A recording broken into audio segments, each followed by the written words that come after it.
안녕하세요. 스미다스입니다. 저, 저희가 이제 어제부터 시범적으로 저희 화면 우측에 여러 가지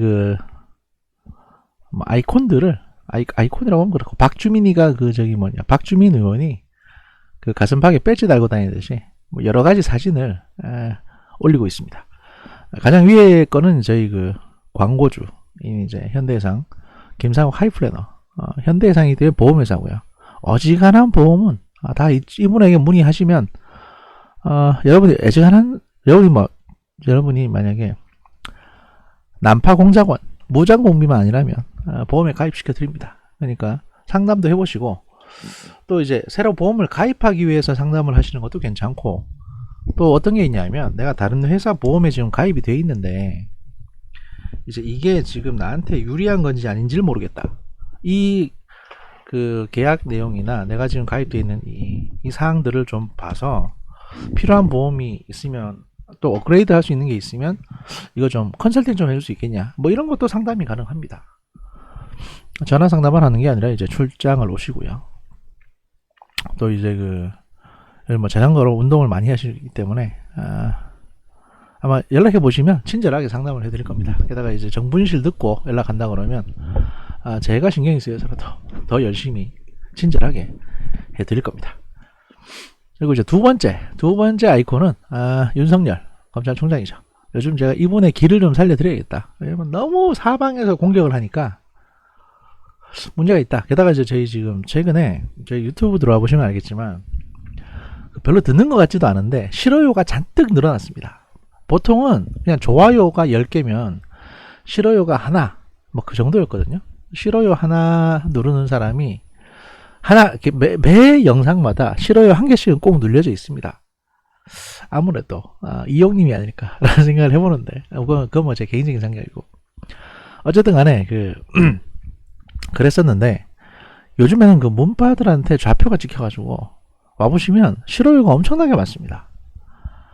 그렇다고 해서 제 수익에 차이가 있다거나 하는 건 아닙니다. 어차피 돈 못 버는 거 걔들이 싫어요 누르고 무슨 노란 딱지 붙인다고 왜냐면 제가 영상을 올릴 때부터 올리고 나서 한 3주 정도는 이 수익 창출을 하지 않는 영상으로 어차피 제가 노란 딱지 붙여서 올려놔요.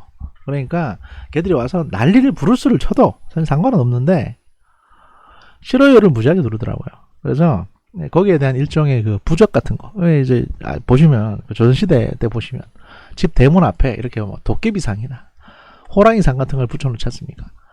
그런 차원에서 우리 윤석열 총장, 문파들이 가장 싫어하는 윤석열 검찰총장의 어떤 존형을 앞에 붙였고요. 요 밑에 바로 밑에 있는 미키마우스 헤드밴드를 하고 있는 여기 바로 접니다. 스미다스입니다. 정치학 박사입니다. 최근에 어제 제가 방송에서 말씀드리고 나서 제가 좀 괜히 얘기했나 싶은 생각도 들었습니다. 제 개인적인 문제고, 또 제가 잘된 것도 아니고 이제 했다 떨어진 걸 가지고 자랑처럼 얘기하냐 싶어가지고 괜히 얘기했나 싶었는데, 가만 생각해보니까 또 괘씸한 거예요. 나를 안 뽑아? 왜냐면 걔들이 뭘 뽑겠다고 했냐면 원자력 안전규제 정책에 이제 소통 전문가를 뽑겠다고 했거든요. 소통. 저만큼 소통 잘하는 사람이 누가 있습니까? 그런데 나를 안 뽑아? 나 이제 어이가 없어가지고 좋다 이겁니다. 그래, 좋습니다. 예, 내가 니네를 위해서 열 몇 장짜리 PT까지 만들어서 내가 가서 PT까지 열심히 해줬는데 나를 안 뽑았다 이거잖아요. 앞으로 기대하십시오. 내가 두고 이 어떤 은원을 잊지 않을 겁니다.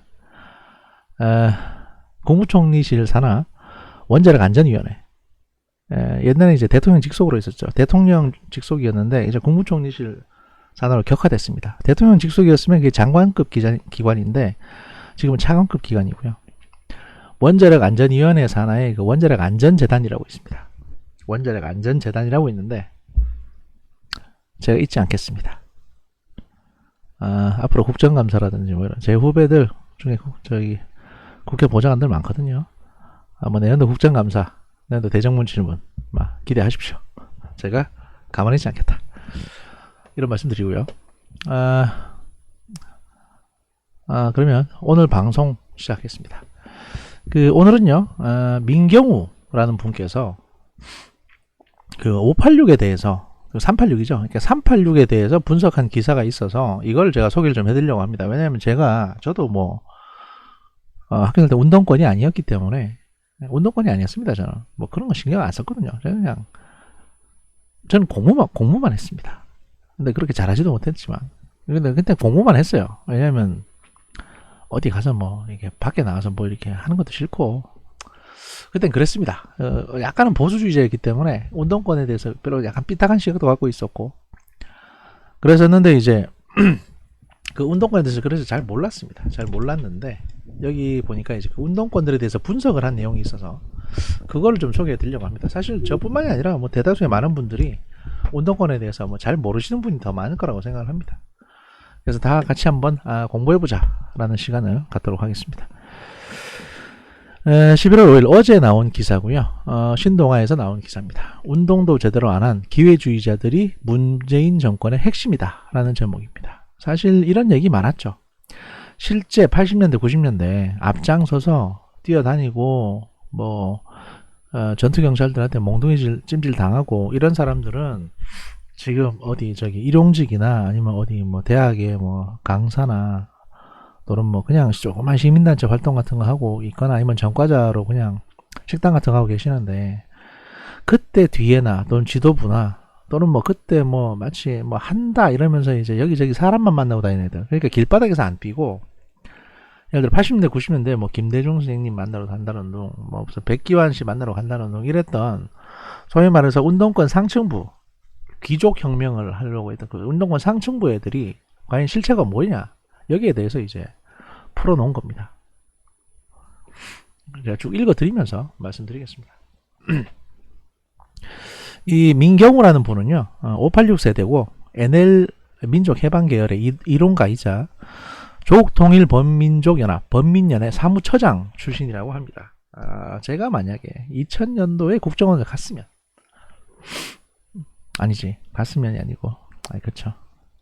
하여튼 그때 있었으면 얘들은 그냥 거의 대부분 제 손에 걸려서 간첩단으로 만들어졌겠죠. 그런 사람들입니다. 하여튼 그분께서 쓰신 글입니다. 보시죠. 라임 자산운용 전주로 알려진 김봉현 전 스타모빌리티 회장의 편지를 계기로 갈등이 격화하고 있다. 추미애 법무부 장관은 수사시위권을 발동했고 윤석열 검찰총장은 국정감사에서 이에 항의하는 발언으로 맞섰다. 파장은 일파만파 확산하고 있다. 검사 접대 의혹 등을 제기한 김 회장 편지 내용의 사실 여부, 수사 지휘권의 위법 여부 등이 쟁점으로 떠올랐다. 갈등은 더 큰 권력투쟁 국면으로까지 비화하는 모양새다. 윤석열 검찰이 문재인 정권의 약한 고리를 건드리고 있거나 혹은 앞으로 그럴 개연성이 있기 때문이다. 도대체 문재인 정권의 약한 고리가 무엇일까? 문재인 정권의 기원을 이해하기 위해서는 1987년 대통령 직선제 직후의 상황을 이해해야 한다. 직선제 시행 이전 운동권의 거의 대부분은 거리에 있었다. 그들의 관심은 군부를 어떻게 끌어내리느냐였다. 직선제 이후 운동권들은 다양한 갈래로 쪼개지기 시작한다.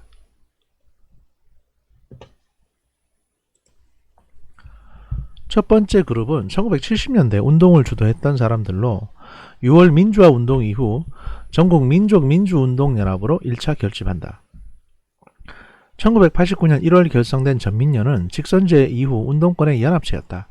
이름에서 보듯 그들 모두는 민주를 넘어 다른 무엇, 즉 민중이나 민족이 강조돼야 한다고 봤다. 또 정당이 아닌 거리에서의 투쟁을 중시했다. 전민련은 당시 운동권의 핵심 인사 대부분을 포괄했다. 의장 이부영, 사무처장 장기표, 정책 김근태, 조국통일 이재호 등 당시로 보면 최강의 라인업이었다. 노무현 전 대통령이 전민련에 각별한 애정을 보인 것은 잘 알려진 사실이다. 전민련은 오래가지 못하고 균열되기 시작한다. 거리에서 무언가를 하자는 주장이 시대와 맞지 않았기 때문이다. 1990년대 민주화는 돌이킬 수 없을 정도로 확산됐다. 전민련에 속한 이들은 각기 지향과 노선에 따라 민주당, 민중당, 신한국당 등으로 갈라진다. 두 번째 그룹은 민족민주혁명당, 민혁당이나 남한사회주의 노동자동맹, 산호맹 등이다. 산호맹 총책 백태웅은 서울대 법대 81학번, 민혁당의 김영환은 서울대 법대 82학번, 자주민주통일 자민통그룹 구혜우는 고려대 법대 85학번이다. 이들은 1985년부터 87년 불타오르는 민주화 운동을 현장에서 실질적으로 주도한 뒤 직선제 이후 민주화의 아젠다를 넘어서고자 전진한 집단이다. 세 번째 그룹은 직선제 이후 존재감을 드러냈다. 변호사, 교수 등의 직업을 운동의 1차 근거지로 확보한 후 시민단체 활동 등을 통해 점진적으로 운동에 개입하거나 아니면 직업 정치인이 된 경우다.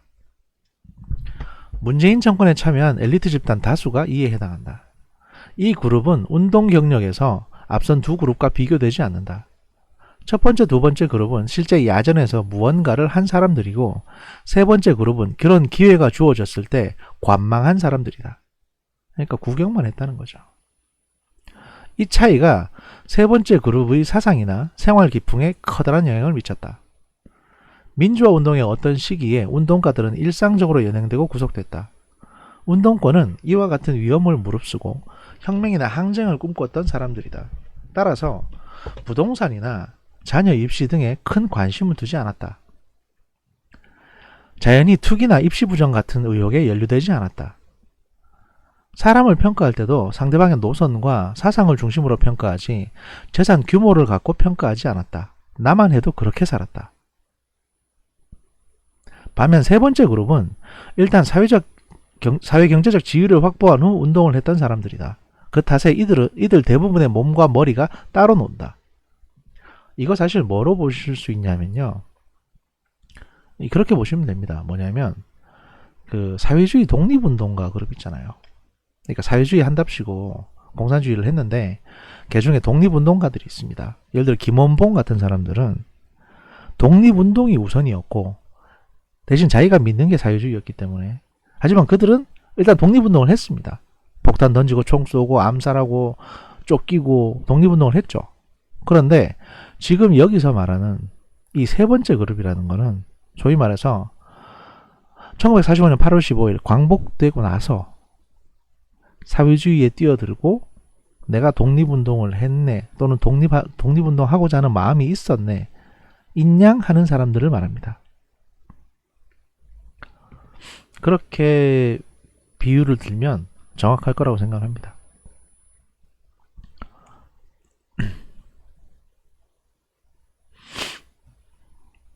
나는 이들과 운동을 같이 한 적이 있다. 2006년 한미 자유무역협정 FTA 반대 투쟁, 2008년 미국산 쇠고기 수입 반대 촛불 시위 등에서다. 그들 대부분은 허황된 이론과 과장된 수사를 구사했다. 한미 FTA 저지, 광우병 쇠고기 같은 구호나 운동극 일각에 차베스 베네수엘라 대통령 열풍론 등이 이런 맥락에서 출연했다. 그러니 1, 2세대 입장에서 보기에 현장에서 직접 뛰었다, 야전에서 직접 뛰었던 운동권 출신들이 보기에 이 조국이나 뭐 임종석 같은 애들은 뭐야 저것들 이렇게 보이는 거죠. 사람들은 운동권을 NL과 PD로 구분하곤 하지만 내 생각은 다르다. 2005년부터 2006년 무렵 나는 운동권에서 참으로 희한한 광경을 목도했다. 세 번째 그룹의 인사들은 목소리 높여 무언가를 주장하곤 했다. 그런 주장 모두 그냥 하는 소리에 불과했다. 그들이 구사하는 말이 아니라 그들의 경제적 처지, 아파트 평수, 재산 규모로 평가해야 정확하게 파악할 수 있는 사람들이었다. 이들이 문재인 정권의 곳곳에 자리를 잡았다. 뭐 송영길이니 뭐 이런 사람들입니다. 김종민 같은 사람도 그렇고요. 그들의 DNA는 정치 노선이 아니라 돈이다. 그들이 여전히 개혁에 관심이 있다고 스스로 착각하고 있다면 그 이유는 진짜 개혁운동을 통해 구속, 연행, 경제적 궁핍, 사회적 고립 등에 처해보지 않았기 때문이다. 운동가다운 삶을 살아보지 않았던 것이다. 그런 그들이 핵심부에 진입하는 데는 2009년 노무현 전 대통령의 서거가 결정적 요소로 작용했다. 노 전 대통령 서거 이듬해 치러진 지방선거, 2011년 서울시장 보궐선거, 2012년 총선과 대선 등에서 이른바 민주진보 진영이 약진했다. 2012년 대선에서는 석패했지만 차기 대선에서는 해볼만하다는 인식이 진영 내에 확산됐다. 이 과정을 거치며 훗날 두 번째 대선을 치르는 문재인 캠프의 골간이 형성됐다. 차기 대선 승리 가능성이 커지자 기회주의자들이 득세했다. 시민단체에 느슨하게 결합되어 있던 교수와 변호사 그룹도 본격적으로 문 캠프에 합류하기 시작했다. 지금 국회의원이 되어 있는 많은 민변 출신의 변호사들, 이재정부터 시작한 그런 인간들이 바로 여기에 해당합니다. 여기서 당시 정세를 역사적이고 구조적으로 볼 필요가 있다. 필자가 주목하는 것은 기업의 동향이다. 1992년 대선 때 정주영 현대그룹 회장이 출마하는 등 1990년대 초반 대기업은 한국 사회의 실질적 리더 중 하나였다. 그런데 2000년대 들어 이건희 삼성전자 회장, 정몽구 현대자동차그룹 회장 등이 연이어 사법 처리됐다. 여론 역시 한국의 양대 기업에 우호적이지 않았다. 그 와중에도 대기업은 시장에서 약진했다. 반면 우호적이지 않은 여론 탓에 대기업이 정치사회적으로 발휘할 수 있는 영향력은 제한적이었다. 그 틈을 타 문재인 캠프의 인사들이 세력을 확장했다. 이 간극을 상징적으로 보여준 사건이 박원순 전 서울시장과 이건희 전 삼성전자 회장의 장례식이다. 두 사람 모두 공과가 있다. 서울시는 박 전 시장의 장례를 서울특별시장으로 5일간 치르면서 서울도서관과 서울광장 사이에 분향소를 운영했다. 이 전 회장의 장례는 가족장으로 치러졌다. 물론 가족장이야 유족의 선택이지만 한국 사회 여론 지형의 무게추가 기업보다는 정치권과 시민사회 쪽으로 얼마나 치우쳐 있는지 단적으로 보여주는 사례다. 극적이었던 것은 더불어민주당의 태도다. 10월 25일 이낙연 민주당 대표는 재벌 중심의 경제구조를 강화하고 노조를 불인정하는 등 부정적 영향을 끼쳤다는 점도 부인할 수 없다고 밝혔다. 허영 민주당 원내대변인은 이날 이 회장은 삼성의 글로벌 도약을 이끌며 한국 경제 성장의 주춧돌을 놓은 주역이었다면서도 경영권 세습을 위한 일감 몰아주기와 부당 내부 거래, 정경유착과 무노조 경영 등 그가 남긴 부정적 유산은 우리 사회가 청산해야 할 시대적 과제라고 강조했다. 이건희와 박원순 모두 공과가 있다. 하지만 두 사람은 진보와 보수를 떠나 역사에서 가진 무게감이 엄연히 다른 인물이다. 이건희의 공과는 이승만, 박정희, 김대중 전 대통령의 공과와 비슷한 무게로 재야 한다. 박원순의 공과를 그 정도 수준의 무게로 논할 일은 아니다. 참고삼아 김범수 카카오 의장이 이 회장의 빈소에서 45분간 조문한 후 꺼낸 발언을 소개한다. 제 직장은 삼성이 처음이자 마지막이었다. 삼성에서 배운 모든 것들이 고스란히 한게임이나 네이버나 카카오로 이어져 왔다. 삼성에서 신경영, 한창 변화할 때, 프랑크푸르트 선언 할 때 있었던 사람으로서 회장님의 경영이 제게도 배어 있다고 생각한다. 이혜진 네이버 글로벌 투자 책임자도 삼성의 입사 동기였고 이후 삼성키즈들이 한국의 새로운 사업을 이뤄내고 그 뒤로 또 네이버, 카카오 출신들이 사업을 일궈내고 있는 게 이어지고 있다고 생각한다. 김 의장의 말처럼 네이버, 카카오가 삼성키즈가 창업한 회사라면 이 회장은 적어도 30년간 한국 경제의 주역이었던 셈이다. 이낙연 대표와 허영 대변인의 발언은 민주당과 그 지지자들의 정서를 잘 보여준다. 그들은 1990년대와 2000년대에 걸쳐 한국 경제의 경이로운 발전을 이룬 주역들과 아무런 정서적 인적 교감이 없는 사람들이다. 그런 사람들이 2010년대 한국 정치를 장악했다. 수많은 이야기가 있다. 특목고, 해외 유학, 부동산 축제, 뇌물, 성추행, 문서 위조. 강준만 전북대 교수는 권력은 사람의 뇌를 바꾼다 해서 이렇게 썼다. 문재인 정권의 내로남불 사례를 일일이 정리하다가 중도에 그만두고 말았다. 굳이 지적할 것도 없이 거의 모든 게 내로남불이었기 때문이다. 나도 그랬다. 이 글을 쓰면서 정리해보려 했다. 그럴 필요가 없었다. 무언가를 조사한다는 것이 무망한 일이다. 그냥 전부 그렇다. 내로남불, 부정비리는 조사할 필요 없이 문 정권을 규정하는 키워드다. 그들이 좋아하는 말을 사용하자면 그들 전체의 DNA다. 4.15 총선에서 민주당이 압승을 거뒀다. 기업에 이어 야당도 정치적으로 무력화 또는 약화됐다. 이제 민주당을 가로막을 세력은 없다. 여기에 문파가 철벽처럼 문정권을 지켰다. 코로나19 국면에서도 천운이 따랐다. 이 정도면 이해찬 전 대표의 주장처럼 20년은 아니더라도 10년 정도는 무난히 집권할지 모른다. 야당이 뭔가를 한 것도 아니다. 보수 언론의 저항은 찻잔 속의 미풍에 불과했다.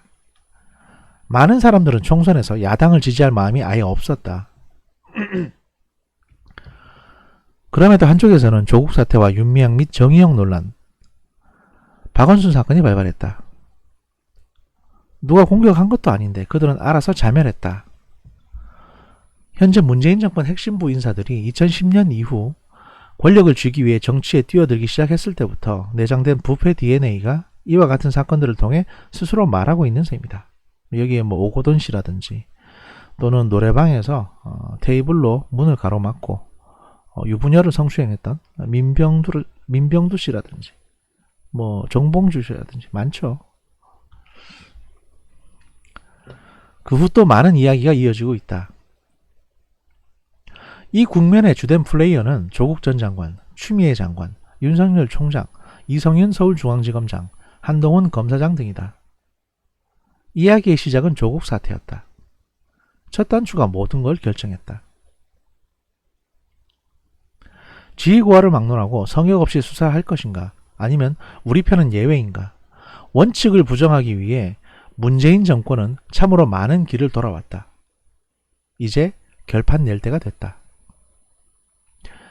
민경우 수학교육연구소 소장이시고요. 국사학과 졸업이고 65년생이고 서울대 인문대 학생회장을 하셨고 뭐 범민련 사무처장, 진보연대 정책위원회 부위원장 등을 하신 분입니다. 이분이 386에 대해서 이렇게 반성의 글을, 반성이라기보단 비판의 글을 쓰고 계십니다. 다음 시간에 뵙겠습니다.